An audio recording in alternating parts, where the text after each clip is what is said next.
A Victoria mother is fighting for her son more than 2 years after his death. Sheila Fynes, who was last year's Silver Cross mother in Victoria, says she cannot grieve because of government red tape. Her son, Corporal Stuart Langridge, was suffering from post-traumatic stress disorder when he returned from Afghanistan, and he took his own life. His family believes that the military failed Langridge in life and is dishonoring him in death. Meribeth Burton reports.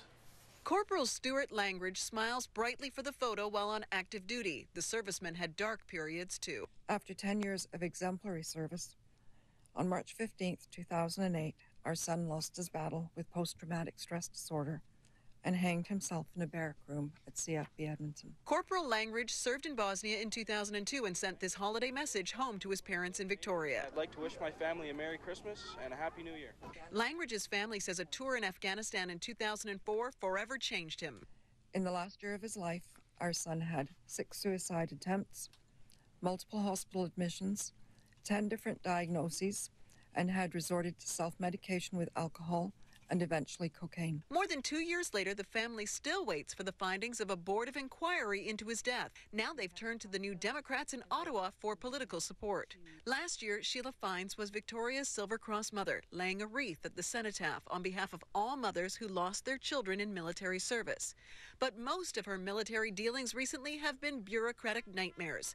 The Fynes say the military failed to properly register a death certificate and mishandled the executorship of the corporal's estate. It took 7 months for Langridge's personal effects to be handed over to his family.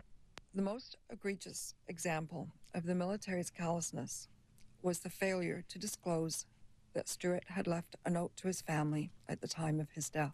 Fynes wants an apology from the Department of National Defense and $12,000 in legal fees covered. Sheila Fynes will be treated with respect and dignity, and we will do everything in our power to resolve these issues. She also hopes her tragic story shines a broader spotlight on mental illness in the military.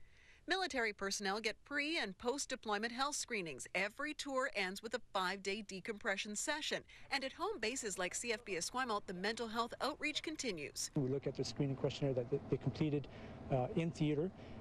Most of the cases, many of the members are fine and they go on. In some minor, very rare cases, we may have to arrange an immediate follow-up with one of the medical clinicians in-house. And extra support is available through the Military Family Resource Center.